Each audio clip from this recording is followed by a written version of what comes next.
last Halloween, Two-Face returns. Batman comic recap. Look closer at the city walls, plastered with headlines that tell a story all their own. Once, he was the golden boy, the dynamic DA, the upright hero Harvey Dent, smiling beside his wife. But the headlines shift, turning dark. Terror in the courtroom, they scream.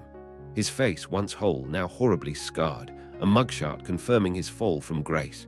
Other faces peer out from the clippings too. The gaunt, terrifying mask of the Scarecrow, the sleek, mysterious silhouette of Catwoman. A gallery of Gotham's most dangerous players, all circling the tragedy of Harvey Dent. But the story doesn't begin there, not this time. It begins far from the city's concrete canyons, in a place windswept and quiet. Nantucket, Massachusetts, 3 weeks ago near the beginning of October. What we didn't know then. Out here, the air is cold and sharp, carrying the scent of the sea. Under a high, pale moon, a long, winding road leads to the Squire Institute for the Criminally Insane. The building sits stark against the horizon, a single window glowing like a watchful eye. Below, the water mirrors the vast, dark sky. A figure in a white coat is here, clutching a simple white mask. Then, reaching out into the night, bathed for a moment in the piercing beam of a nearby lighthouse. A face, hidden in shadow, but the unease is palpable. This remote island, this quiet institute. This is where it began 3 weeks ago, before Halloween's shadow fell over Gotham again. This is what we know now, when it's too late. 2 weeks before Halloween, back in the heart of Gotham. A place called Wilson's Jewelry sits quiet on the street. It's known as Gotham's finest for Gotham's finest. A dark thought emerges. My mother's pearls were purchased here. A different scene. 2 figures armed are clutching scraps of paper, each marked with a month and day. October, April, March 4th, November 18th, dates scattered like fallen leaves. And then one more date standing out starkly, July 19th, the day she was murdered. The man who connects these dates is Julian Day, better known as the Calendar Man. He's always committed crimes that coincide with the calendar, days of the week, the 4 seasons, holidays. He's shown hunched over intricate machinery, the word MAYM visible on his goggles. He had always worked alone, but now he gathers teams of warped, like-minded men to do his dirty work. With Halloween approaching, I suspect I know why he has changed. A large, heavy vault door stands ready. A sound echoes in the silence. Click, clack. Inside the heavy vault, it started weeks ago. Seemingly random thefts of gemstones from private collections, diamond wholesalers, now jewelry stores. First, the crew marked AYMAY, then NEJUNJU. Different dates etched onto their minds, leading them through a wave of burglaries. But as I take down this latest crew, feeling the thud of the fight, seeing the blood on the pavement, I know better. When dealing with someone like the Calendar Man, nothing is ever random. I stare down at the Calendar Man's crew, their eyes wide with fear. "Where is Julian Day?" I demand, my voice echoing in the vault. They stammer, their faces marked with the months they represent. I don't care which one gives him up. I am going to work on both of you until someone talks, I state plainly. That means one of you is going to take a beating for nothing. My eyes narrow, glowing orange in the darkness. I don't care which one IT is. It wasn't the locations driving these thefts, or even the robberies themselves. It was the gems. Diamonds, emeralds, rubies, sapphires, birthstones. Gems that correspond to each individual month. Like a calendar, June is for pearls. They never should have picked this store. I grip the heavy wheel of the vault door. It turns with a groan. No. The goons cry out, shrinking back. No. Up on a Gotham rooftop, the bat signal slices through the twilight, illuminating Police Commissioner Jim Gordon. He stands silhouetted against the glow, already knowing I'm here. "It's gotten so I know you're here without you having to tell me," he says, a hint of weariness in his voice. "Wilson's Jewelry. Thank you." Julian Day is still out there. His henchmen are either too stupid or too afraid to give him up. They'll make bail, hopefully leading me back to him. Gordon sighs, looking out at the city. He's haunted by the fame that the holiday killer took from him. His nightmare is that he'll be forgotten, makes him brazen, dangerous. His gaze drifts. And my nightmare is that every Halloween, I worry that some other madman with a .22 pistol is going to. He trails off, a deep sadness entering his tone. It all started here, on this rooftop. We made a bargain and, I'm sorry, but I miss the 3 of us. He adjusts his hat, his voice quiet, heavy with regret. I miss Harvey Dent. Don't, I respond, my voice firm. Dent's a killer and a lunatic. I've come to believe that we never really knew him. Gordon looks at me, his face etched with sorrow. Meaning, that Two-Face was always just beneath the surface. I turn away slightly. There will come a time when he'll make us end it with him. Gordon looks down, considering his words. I suppose this wouldn't be the best time to bring this up, but... Barbara, my niece, not my wife, wondered if she could go trick-or-treating with your boy, the Robin. He looks back up at the bat signal mechanism, a small, conflicted smile playing on his lips. You can say no, of course, but I'm already moving toward the edge of the rooftop, ready to disappear into the night. Batman, Gordon asks softly, his hand reaching for the switch. And with a quiet click, the powerful beam that summoned me goes dark, 1 week before Halloween.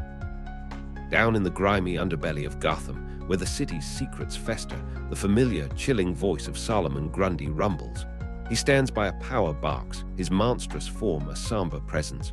Solomon Grundy, he intones, born on a Monday.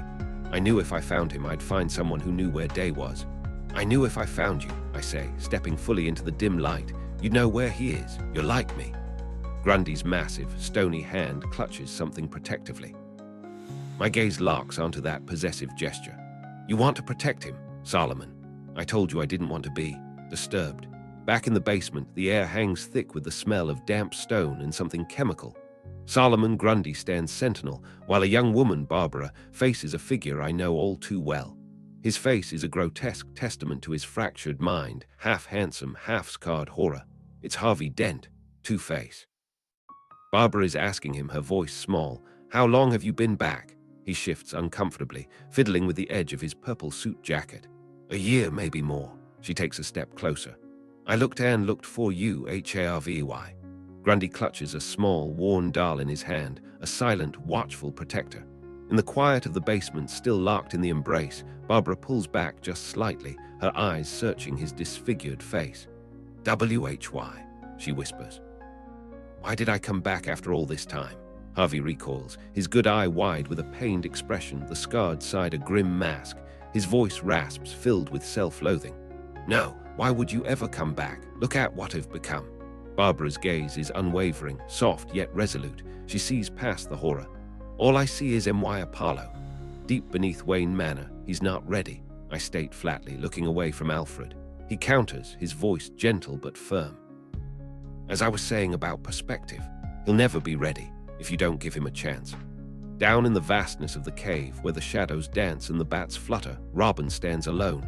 He holds his staff steady, looking determined, a figure ready for the challenge, whether I believe he is or not. This is Park Row in Gotham City.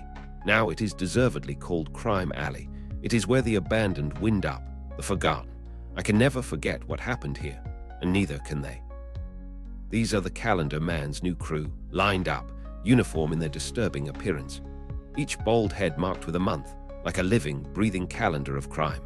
30 days hath September, they seem to chant silently. April, June, and November.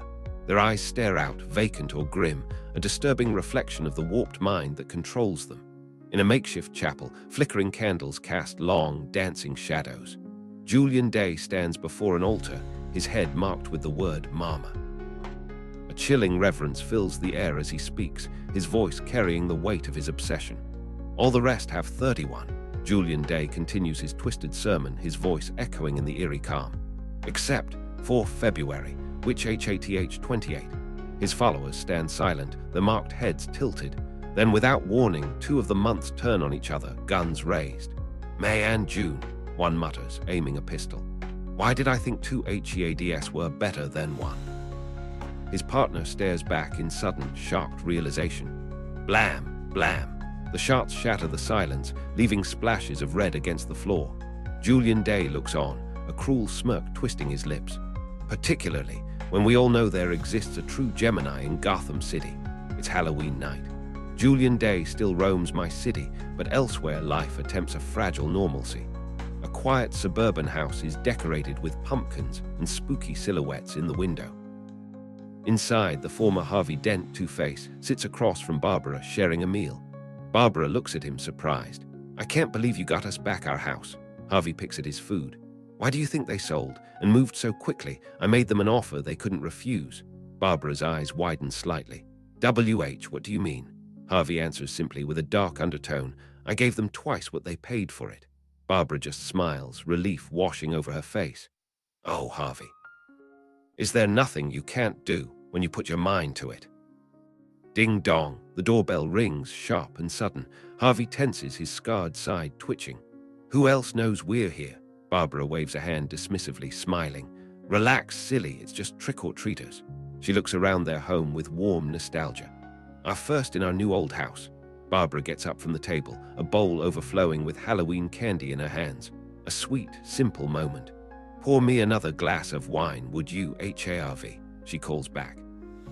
She reaches the front door, pulling it open with a smile ready for costumed children. Okay, KIDS, here her voice catches. Her eyes widen, her face going pale with sudden dawning horror. OH. Barbara's smile vanishes, her eyes widening in pure terror. Standing on her porch under the dim light and beside the grinning pumpkins is Julian Day. His head is marked, his expression unsettlingly serene. He looks directly at her, a chilling greeting on this Halloween night. Well, he says, his voice dry and knowing. Isn't this a holiday? Barbara gasps meanwhile across town. It's Halloween night at Jim Gordon's home. He's dressed in his civilian clothes, a tie slightly askew, talking to his wife. Their young daughter, Barbara, dressed in an adorable little devil costume, giggles, her red tail swaying as she hangs upside down. Couldn't you please take James this year? His wife asks, holding their son close. He so wants to go, Gordon shrugs on his coat.